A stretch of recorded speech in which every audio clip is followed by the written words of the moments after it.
Okay, students, we will begin now.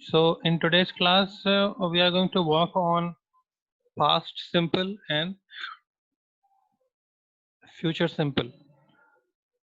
We worked in the previous class on present simple. We saw that when the subject is singular, we use s, es, and ies with verb, and when the subject is plural, the verb has nothing added with it.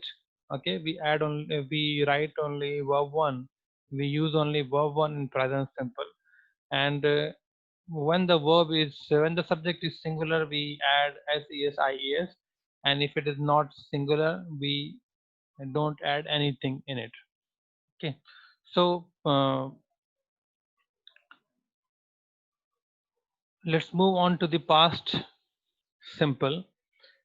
I told you yesterday that these are the only two structures, present simple and past simple. Present simple and past simple are the only two structures in the whole 12 structures or whole 12 tenses where we don't see any helping verb. In these two structures of present simple and in this structure of past simple, there is no helping verb. In other structures, we see that here we see shall or will. Here we see is, am, are. Then we see has, have, had. Now we see past in past continuous, uh, was and were.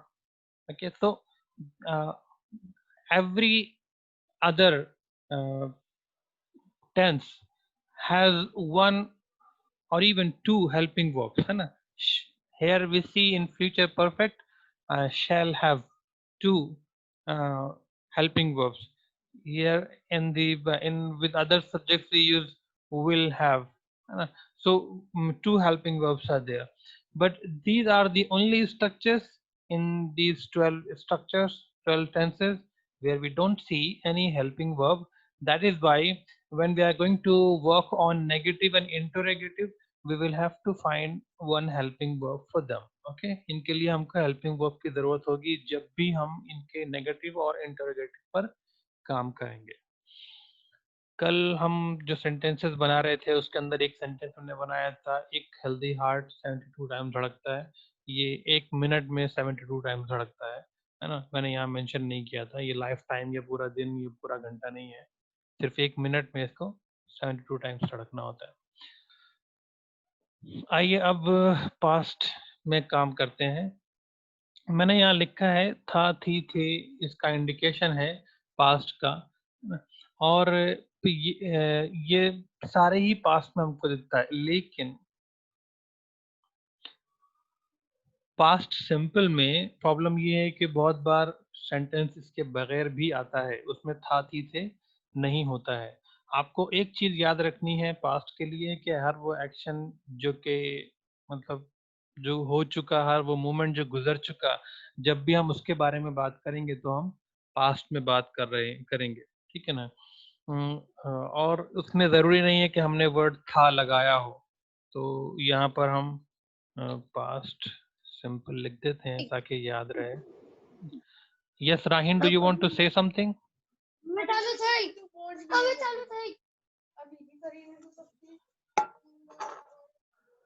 Rahin Raza, do you want to say something?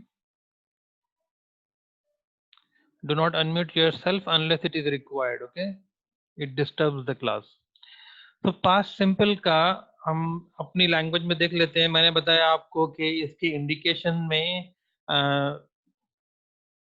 था, थी या थे आता है, लेकिन कभी कभी Rahin Raza, if you unmute yourself now, then I will remove you from the class. Okay?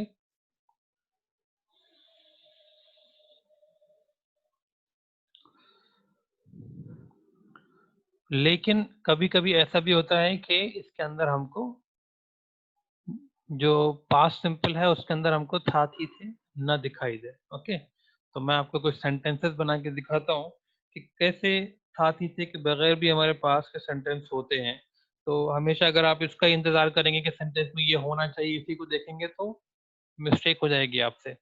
जैसे कि हम कहते हैं मैं गया था, है ना, ये पास्ट है, मैं गया था।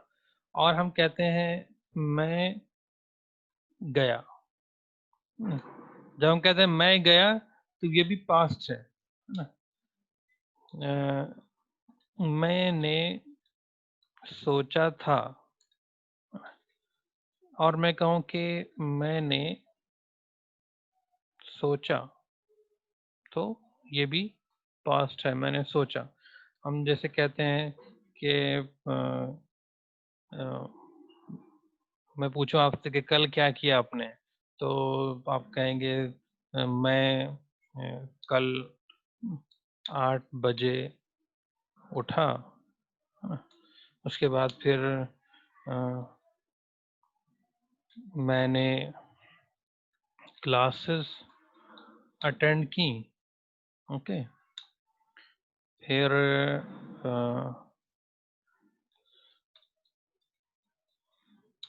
अब्बू घर आए, फिर हमने साथ खाना खाया, है ना। तो इसके अंदर कहीं था नहीं आया। ये इतने सारे सेंटेंस बनाए मैंने, कल 8 बजे उठा, फिर क्लासेस अटेंड की, फिर अब्बू घर आए, फिर हमने साथ खाना खाया। इसमें कहीं पे भी वर्ड था नहीं आया, लेकिन ये सब पास्ट के हैं क्योंकि मैं कल की बात कर रहा हूँ, है ना।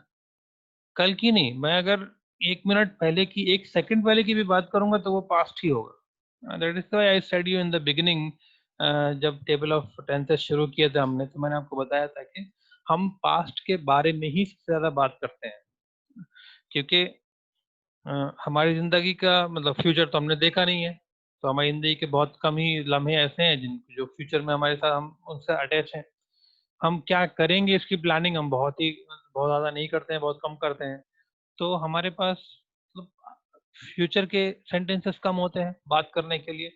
प्रेजेंट का तो वही लम्हा है जिसमें हम जी रहे हैं, है ना। जिस सेकंड में हम अभी हैं वही प्रेजेंट है। इससे पहले का पास्ट है, उसके बाद का फ्यूचर है। तो क्योंकि हमारी जिंदगी का ज्यादातर हिस्सा पास्ट है, इसलिए हम ज्यादातर उसी के बारे में ही बात करते हैं। ज्यादा सेंटेंसेस जो है हमारे पास्ट के ऊपर होते हैं, तो उसमें हमारी मिस्टेक्स भी ज्यादा होती हैं इसलिए। तो अब देख लेते हैं कि ये कैसे बनेगा। इसका रूल ये है, जो बेसिक चीज है वो ये है कि आपको सब्जेक्ट के साथ ऐड करना है वर्ब टू। आपको वर्ब टू मालूम होना चाहिए, है ना? जैसे यहाँ पर गया, है ना? तो गया के लिए मतलब गया मतलब जाना, है ना। जाने के लिए हम वर्ड यूज करते हैं गो, और गो की सेकंड फॉर्म है वेंट। ओके, तो आपका सेंटेंस क्या बनेगा? कोई बताएगा सेंटेंस क्या बनेगा? मैं गया था, इंग्लिश में कैसे बोलेंगे इसको?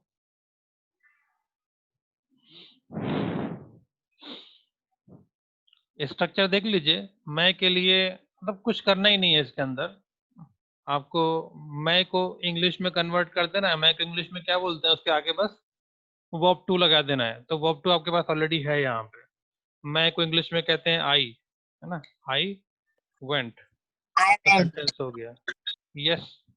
अभी किसी को आंसर देना होगा तो हैंड रेज कीजिएगा। Okay, just do not unmute yourself and answer, raise hand and then I will ask you to answer. मैं गया सेम सेंटेंस है, मैं गया था और मैं गया दोनों ही सेम सेंटेंस है, सेम तरीके से इंग्लिश में बनेंगे, तो दोनों ही आई वेंट होंगे। मैंने सोचा था, कौन बनाएगा इसको?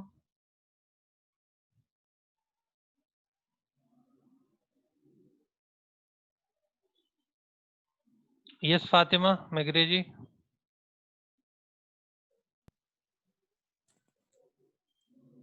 I think. I Think. Think, है ना। आई थिंक, तो थिंक तो फर्स्ट फॉर्म है, थिंक की सेकंड फॉर्म क्या है? I thought. हाँ, आई थॉट। तो आपका सेंटेंस होगा आई थॉट, नॉट कि आई थिंक।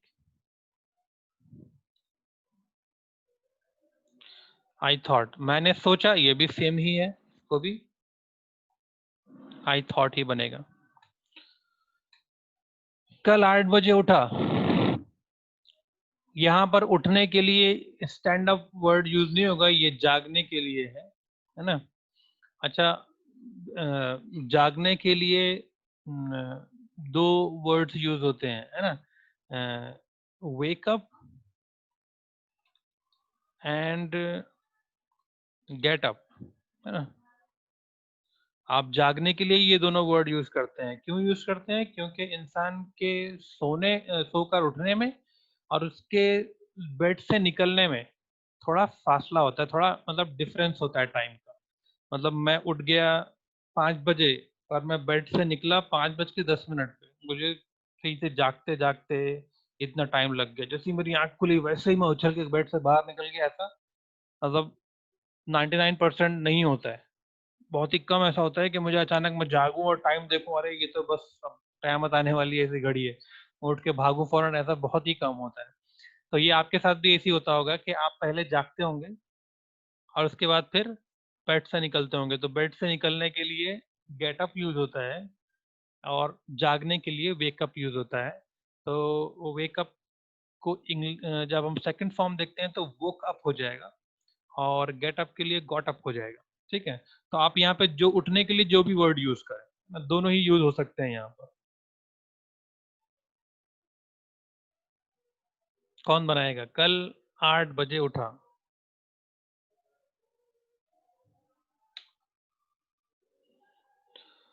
सब्जेक्ट मैं हूं, सब्जेक्ट है ना।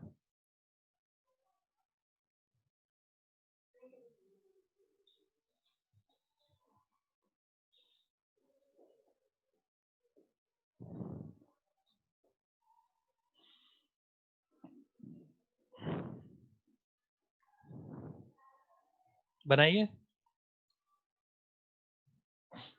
देखिए पहले सब्जेक्ट आ जाएगा, मैं जो हूं ये सब्जेक्ट है ना। फिर काम क्या हुआ? उठने का काम हुआ। तो उठने के लिए आप दोनों में से कोई भी यूज कर सकते हैं, उसकी सेकंड फॉर्म यूज करनी है आपको, वेकअप या गेटअप की सेकंड फॉर्म। और उसके बाद इंफॉर्मेशन देनी है कि कब उठा, है ना। और उसके बाद इंफॉर्मेशन देनी है कि वो मतलब देखिए, अच्छा एक चीज और बता दूं, इसके अंदर दो टाइम है ना। फातिमा ने हाथ उठाया है, फातिमा से हम पूछ लेंगे, लेकिन उससे पहले मैं आपको बता दूं कि जब हमारे पास दो एड्रेस हो, तीन एड्रेस हो, है ना, या हमारे पास दो तीन टाइम हो, जैसे कि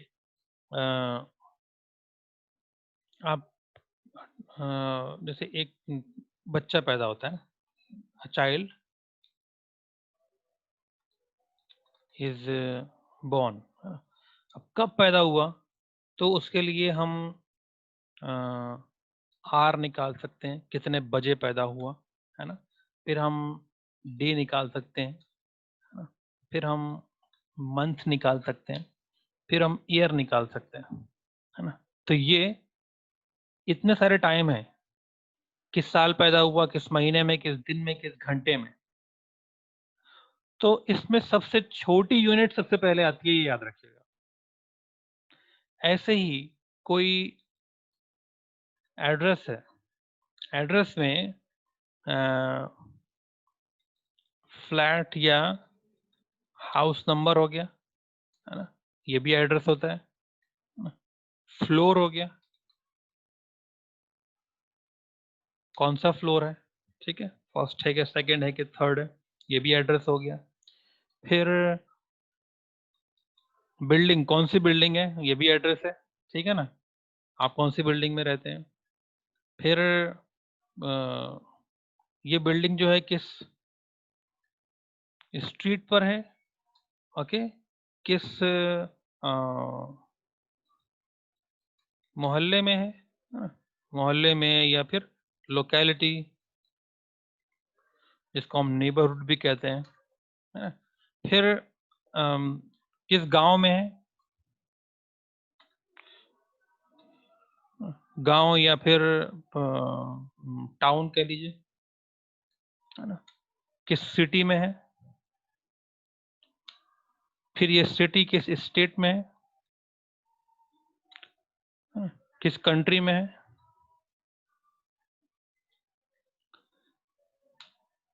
किस कॉन्टिनेंट में है, तो ये सारे एड्रेसेस हैं।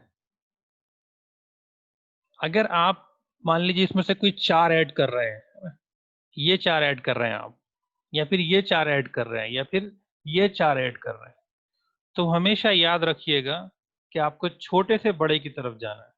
जैसे यहाँ पर मैंने आपको बताया कि छोटे से बड़े की तरफ जाना है, वैसे ही यहाँ पे भी छोटे से बड़े की तरफ जाना है। जैसे सबसे एड्रेस में सबसे छोटी जगह कौन सी है, आपका घर है ना, जो फ्लैट में आप रहते हैं, तो आपने फ्लैट लिख दिया कि फ्लैट नंबर आपका है 420, ओके, फ्लैट 420। फिर आपकी जो बिल्डिंग है वो, उसका भी नाम कुछ रख देते हैं,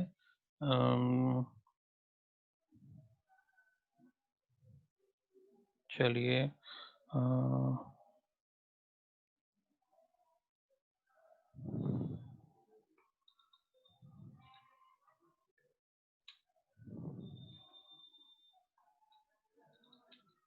फ्रेंड्स पैलेस, ओके, ये बिल्डिंग हो गई। फिर स्ट्रीट, अगर आप देखते हैं, मान लीजिए कि फ्लोर नहीं है इसका, है ना, हाउस कर देते हैं इसको, कोई फ्लोर ना हो सकता है, आपका पूरा घर ही आपका है ना, फ्रेंड्स पैलेस। फिर आप स्ट्रीट लिख रहे हैं, तो स्ट्रीट जो है वो उसका कोई भी स्ट्रीट डाल देते हैं, है ना। उसके बाद फिर आप इसके बाद की कोई एड्रेस लिख रहे हैं, या फिर मान लीजिए कि आप अपना एड्रेस लिख रहे हैं गांव से, तो पहले आएगा मोड़ासा, उसके बाद फिर आएगा सिटी में, फिर मोड़ासा आएगा, है ना। तो अगर आप 2 बार एड्रेस में कोई चीज आ रही है तो आप एक ही बार ऐड कीजिए उसको।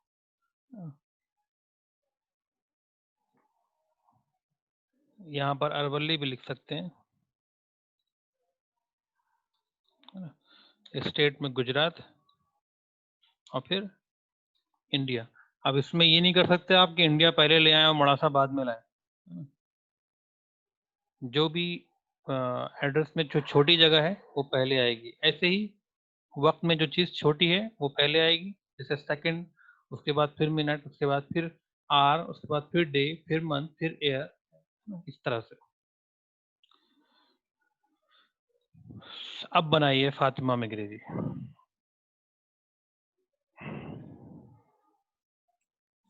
I woke up at 8 o'clock yesterday. I woke up at 8 yesterday. I woke up at 8 yesterday. Okay. Yesterday जो है, अगर आप शुरू में लेकर आ रहे हैं, इसको शुरू में भी ला सकते हैं, ठीक है, लेकिन अगर वहां पे ला रहे हैं तो आपको यहाँ कॉमा लगाना पड़ेगा। मान लीजिए कि यस्टरडे आप लिखते हैं, तो आपको इसको सेंटेंस से अलग करना पड़ेगा। क्यों? क्योंकि आपने इसके जो जो सही सीक्वेंस है उसको अलग कर दिया है ना, उससे हट गए आप। तो अगर आप यस्टरडे यहाँ नहीं लाते हैं, पहले लाते हैं, तो आपको यहाँ कॉमा लगाकर इसको अलग करना पड़ेगा, ठीक है।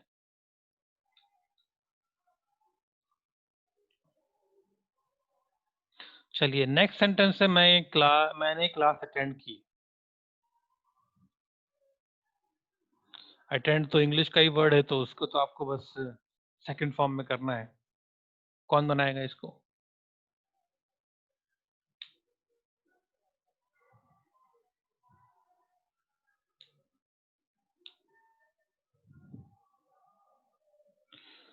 सब्जेक्ट जो है वो मैं है ना, मैं को इंग्लिश में तो आप जानते ही हैं, है ना। उसके बाद फिर वर्ब है अटेंड, तो पहले सब्जेक्ट आ जाएगा, फिर उसकी सेकंड फॉर्म आ जाएगी अटेंड, है ना, अटेंड की सेकंड फॉर्म आएगी। उसके बाद फिर क्या अटेंड किया वो आ जाएगा क्लास, है ना। बस आपका सेंटेंस पूरा हो जाएगा।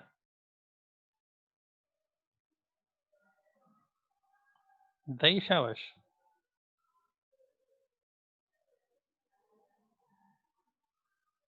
कोई भी बता सकता है, जिन्होंने आंसर किया वो भी बता सकते हैं। जब कोई आंसर नहीं कर रहा है तो फिर एक ही से लेते रहेंगे बार बार।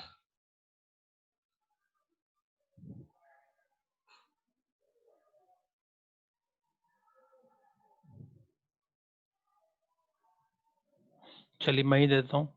I attended the class, that's it. Okay, मैंने क्लास अटेंड की, तो यहाँ पे क्लासेस है तो उसको क्लासेस कर देंगे। मैंने क्लासेस अटेंड की, है नी? अब्बू घर आए, ये कौन बनाएगा? आने के लिए होता है कम, तो कम की सेकंड फॉर्म हो जाएगी। फातिमा बनाने के लिए हाथ उठा रही है। Yes Fatima. Abbu came home. अब्बू केम होम। इसको जरूरी नहीं है कि आप इसको अब्बू को फादर करें, जरूरी इसलिए नहीं है क्योंकि अब्बू जो है आपने उनको अब्बू ही कहते हैं, तो अब्बू आपके लिए उनका नाम है ना? तो इसको आपको फादर में कन्वर्ट करने की जरूरत नहीं है, ये अब्बू चलेगा इस जगह पर, है ना? अब्बू केम होम, हमने साथ खाना खाया।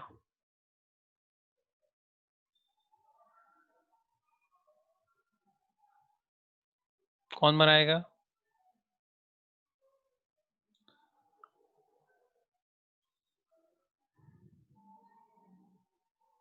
जो बेसिक स्ट्रक्चर है वो है हमने खाया, है ना? फिर क्या खाया? खाना। कैसे खाया? साथ में। तो ये साथ में जो है, ये असल में वर्ब को और वर्ब में और इंफॉर्मेशन ऐड कर रहा है ना? फातिमा ने हाथ उठाया। Yes Fatima again. We ate food together. We ate food together. Okay, तो ये आपका पास्ट सिंपल का जो सिंपल सा स्ट्रक्चर है वर्ब टू। बस इसके अंदर ध्यान रखने वाली चीज ये है कि आपको वर्ब टू आना चाहिए, सब्जेक्ट के साथ आपको वर्ब टू ऐड करना है। ये बेसिक स्ट्रक्चर है, इसके बगैर सेंटेंस कंप्लीट ही नहीं हो सकता। अगर आपके सेंटेंस में सब्जेक्ट नहीं होगा, है ना, जो एक्टिव सेंटेंस है उसके अंदर अगर आपका सब्जेक्ट नहीं होगा तो आपका सेंटेंस नहीं बन सकता, है ना? वो कंप्लीट ही नहीं होगा। वर्ब नहीं होगा तो भी आपका सेंटेंस पूरा नहीं हो सकता। तो ये बेसिक स्ट्रक्चर है। इसमें आप ऑब्जेक्ट भी ऐड कर सकते हैं, कॉम्प्लीमेंट्री पार्ट जितना चाहे बढ़ा सकते हैं आप, है ना? तो जो बेसिक स्ट्रक्चर है, मैं गया या मैं गया था, है ना? कहाँ गया था, कब गया था, कैसे गया था, है ना? ये सब आप ऐड कर सकते हैं कि मैं कल गाड़ी से अकेले अपने घर ना गया था। ये जितनी इन्फॉर्मेशन आप चाहे इसमें ऐड कर सकते हैं, लेकिन बेसिक इन्फॉर्मेशन है कि मैं गया था, है ना? अगर ये नहीं होगी तो आपका सेंटेंस पूरा नहीं हो पाएगा, है ना? अगर आप कहें कल गाड़ी से अ, शाम में 5 बजे, है ना, अकेले गया था, तो पूछेंगे लोग कौन गया था, है ना? अगर आप सिर्फ मैं लगाएं, गया था हटा दें, तो मैं कल गाड़ी से शाम में 5 बजे अकेले, क्या हुआ भाई अकेले, लोग पूछेंगे ना। तो क्योंकि इन्फॉर्मेशन पूरी नहीं हुई, तो जो बेसिक चीज है वो ये है कि काम करने वाला हो और काम हो, है ना? तो काम जो है वो वर्ब है और जो काम करने वाला है वो सब्जेक्ट है। इन दोनों का होना जरूरी है इस सेंटेंस को पूरा करने के लिए। बाकी सारी इन्फॉर्मेशन कॉम्प्लीमेंट्री है, उसको और पूरा करती है। बाकी ये अपने आप में सेंटेंस को जो बेसिक इन्फॉर्मेशन है वो यहाँ से जाती है। ठीक है, तो आज की क्लास में स्टूडेंट्स बस इतना ही। मैंने सोचा था कि थोड़ा सा और आगे बढ़ेंगे, पर वर्ब टू पर ही, पास्ट पर ही रुक जाते हैं हम, पास्ट सिंपल पर ही। फ्यूचर सिंपल कल डिस्कस करेंगे इंशाल्लाह, इसके अंदर कुछ खास नहीं है। बस ध्यान देने वाली चीज़ ये है कि आपको आई और वी के साथ अलग सब्जेक्ट, अलग हेल्पिंग वर्ब यूज करना है। अब से हेल्पिंग वर्ब इंट्रोड्यूस हो रहे हैं, अभी तक हेल्पिंग वर्ब नहीं आया था इन दोनों में। ओके, अब यहाँ से आपको हेल्पिंग वर्ब मिलना शुरू होगा। ठीक है, यहाँ पे पहली बार आपको शैल और फिर विल से आपका बढ़ेगा, उसके बाद फिर दूसरे हेल्पिंग वर्ब आएंगे एक एक करके। तो आज के लिए बस इतना ही। Thank you very much everyone for joining and participating. See you in the next live class. अस्सलाम वालेकुम।